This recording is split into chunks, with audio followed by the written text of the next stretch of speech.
নমস্কার, আমি চয়ন ভট্টাচার্য। রাজনৈতিক পরিচয় যাই হোক, আমি একজন পেশাদার সাংবাদিক এবং জনসংযোগ কর্মী। সে কারণে এই ইউটিউব চ্যানেলের উদ্দেশ্য আপনাদের সামনে প্রথম থেকেই জানিয়ে রাখছি। হ্যাঁ, আজ থেকে আমাদের শুক্রবারে ইউটিউব চ্যানেলের যাত্রা শুরু। এই ভিডিওটি আমরা আপলোড করব আমাদের ফেসবুক পেজ এবং ইউটিউব চ্যানেল একই সঙ্গে। আমরা ইউটিউব চ্যানেলের লিঙ্ক কমেন্ট বক্সে দিয়ে দেবো, ভালো লাগলে সাবস্ক্রাইব করবেন। আমাদের আজকের ইউটিউব চ্যানেলের যাত্রা শুরু হলো আমাদের ক্যাচলাইন যেটা বা ট্যাগলাইন আজকে আমাদের জনসংযোগের পরিভাষায়, সেটা আমরা ঘটনাচক্রে পেয়ে গেছি গতকাল। আমাদের শিক্ষক তুল্য, অন্তত আমার কাছে ব্যক্তিগতভাবে তিনি আমাদের শিক্ষক, কিংবদন্তি লোকসঙ্গীত গবেষক এবং শিল্পী শুভেন্দু মাইতির একটি অনুষ্ঠান সহজিয়া উৎসবে তিনি গান গাইতে গাইতে একটা কথা বলেছেন অকপটে, যে বাংলায় মনসুর ফকিরের গলায় কৃষ্ণ বন্দনা হয়, সেই বাংলাকে কোনো রাজনৈতিক নেতৃত্ব গত 800 বছরও ভাগ করতে পারেনি, আগামী 800 বছরও পারবে না। হ্যাঁ, আমাদের ক্যাচলাইন এটাই।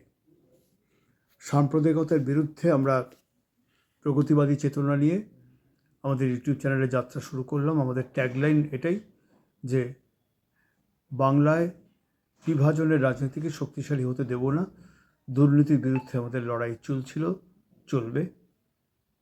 আমরা আমৃত্যু যতদিন আমরা আজ শুক্রবারের মধ্যে বেঁচে আছি, আজ শুক্রবারকে যাদের হাতে দিয়ে যাব তারাও একইভাবে হাঁটবে বলে আমাদের বিশ্বাস।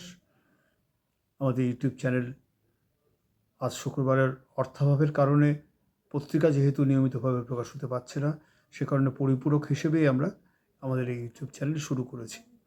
আপনারা আমাদের পাশে থাকবেন, সাবস্ক্রাইব করবেন চ্যানেলটি, এটা আমাদের আশা। এসআইআর শেষ হয়েছে। এসআইআরের সমস্যা যেটা, সে সমস্যাটা তৈরি করা সমস্যা।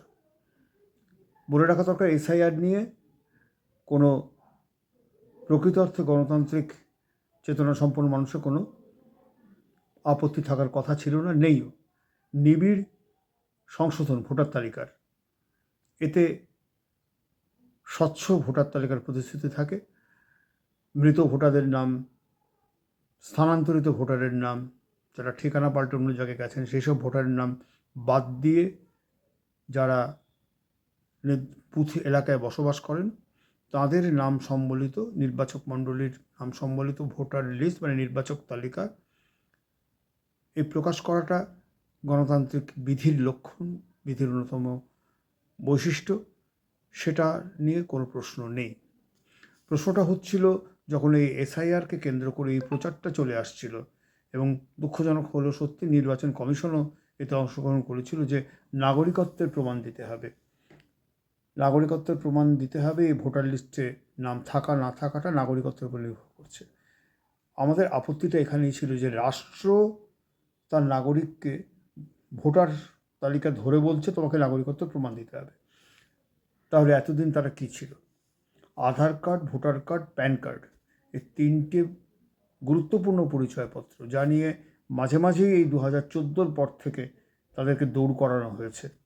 কখনো ভোটার কার্ডের সঙ্গে আধার কার্ডের সংযুক্তিকরণ, কখনো আধার কার্ডের সঙ্গে প্যান কার্ডের সংযুক্তিকরণ, এসব নানাবিধ জটিলতা তৈরি করা হয়েছে। আবার নতুন করে নাগরিকত্বের প্রমাণ কিসের জন্য? আমরা দেখেছিলাম দিল্লিতে যখন শাহবাগ আন্দোলন চলছে, যখন সিএএ বিরুদ্ধে আন্দোলন চলছে, তখন নির্দিষ্টভাবে পোশাক এবং সাজসজ্জা দেখে কিছু মানুষের কাছে গিয়ে জিজ্ঞেস করা হতো, আপনারা কি ভারতীয়? আচমকে প্রশ্নে তারা জড়সড় হয়ে যেতেন এবং তাঁদেরকে কার্যত ভারতীয় নয়, শুধুমাত্র ধর্মীয় পরিচয়ের কারণে এভাবে চিহ্নিত করার চেষ্টা হতো দুঃখজনকভাবে। এবং সিএকে কেন্দ্র করেও এই প্রচারটা শুরু হয়েছিল যে প্রচুর অনুপ্রবেশকারী, প্রচুর বাংলাদেশি, প্রচুর রোহিঙ্গা পশ্চিমবাংলায় রয়েছে, এদেরকে এবার এসআইআর দিয়ে চিহ্নিত করা হবে। কিন্তু এসআইআর দিয়ে চিহ্নিত করা আমরা দেখলাম যে সেভাবে যতটা ভাবা হয়েছিল ততটা যায়নি। যদিও এই এসআইআরের পরে যে তালিকাটা বেরিয়েছে সেটা খসড়া তালিকা, অর্থাৎ ড্রাফট। এই খসড়া তালিকায় যারা ফর্ম ফিল আপ করেছেন, যারা ফর্ম পেয়েছেন, তাদের সবারই নাম আছে। ঝাড়াই বাছাই করবার পর, হিয়ারিংয়ের পর আরও কিছু বাদ যাবে বলে মনে হচ্ছে। কিন্তু এই বাদ যাওয়ার পরিমাণটা যতটা নির্দিষ্ট একটি ধর্মীয় গোষ্ঠীকে যেভাবে চিহ্নিত করা হয়েছিল, তারা যতটা তার থেকে অনেক বেশি পরিমাণে যারা এই সাম্প্রদায়িক শক্তির মূল ভোট ব্যাংক হিসেবে যারা পরিচিত, তারা সবাই সাম্প্রদায়িক নন, হিন্দু মাত্রই সাম্প্রদায়িক নন। বেশিরভাগ হিন্দু সাম্প্রদায়িক বিভাজনের রাজনীতি পছন্দ করেন না। তাদের মধ্যে ধর্মাচরণের প্রবণতা আছে, ধর্মের বোধ আছে, শ্রদ্ধা আছে, সব আছে, কিন্তু তারা অন্য ধর্মের লোককে ঘৃণা করেন না, তাদের প্রতি বিদ্বিষ্ট নন। কিন্তু দুঃখজনক হলেও সত্যি, আমাদের টেলিভিশন চ্যানেল বিভাজনের রাজনীতিকে প্রত্যক্ষভাবে প্রশ্রয় দিয়ে চলেছে। এবং সে কারণেই এসআইআর নিয়ে যে নাগরিকত্বের প্রশ্ন তুলে ধরা, নাগরিকদের মধ্যে বিভাজনের রাজনীতিরকে আরও গভীরে প্রবেশ করিয়ে দেওয়া, এবং সবচেয়ে বড় কথা যে অনুপ্রবেশকারীর নিয়ে একটা আতঙ্ক তৈরি করা, এই ধরনের প্রক্রিয়া বড় পুঁজির মিডিয়াগুলো অত্যন্ত নেতিবাচক ভূমিকা পালন করেছে বলে আমরা দেখেছি। তালিকায় বেরোবার পর আমরা যেটা দেখলাম, 58 লক্ষ মানুষ পশ্চিমবাংলায় তাদের নাম বাদ পড়েছে। এবং বিধানসভা ধরে ধরে যদি দেখি, তাহলে দেখা যেতে পারে যে কিছু কিছু জায়গায় যেভাবে বাদ পড়েছে ভোটারদের নাম, তাতে সন্দেহ হওয়া স্বাভাবিক যে এদের নাম থাকে কি করে, এতদিন ভোটার লিস্টে ছিল কি করে। এটা যেমন সত্যি, তেমনি এটাও সত্যি কথা যে অনুপ্রবেশকারী রোহিঙ্গা ইত্যাদি প্রভৃতি যতটা ভয় দেখানো হচ্ছিল, যদি সংশোধিত তালিকা প্রকাশিত হয়, তাহলেও পূর্বাভাস যেটুকু দেখা যাচ্ছে সে পরিমাণ কিছুই নয়। রোহিঙ্গার সংখ্যা তো পশ্চিমবাংলায় খুবই কম, মানে যেটাকে ইংরেজিতে নেগলিজিবল বলা হয় সেটা। আর মুসলিমদের অনুপ্রবেশকারী সাজাবার চেষ্টা যতটা হয়েছে, ততটাই হাস্যকর জায়গায় পৌঁছে গেছে যখন দেখা যাচ্ছে যে যাদের নাম বাদ পড়েছে তারা অনেকেই মুসলিম নন। সবচেয়ে বিপদে রয়েছেন মতুয়ারা, মানে যারা অনগ্রসর জাতির মানুষ। খুব নির্দিষ্টভাবে বলে রাখা দরকার যে সাম্প্রদায়িক বিভাজনের রাজনীতিকে সামনে রেখে এই এসআইআরের প্রক্রিয়া শুরু হয়েছিল।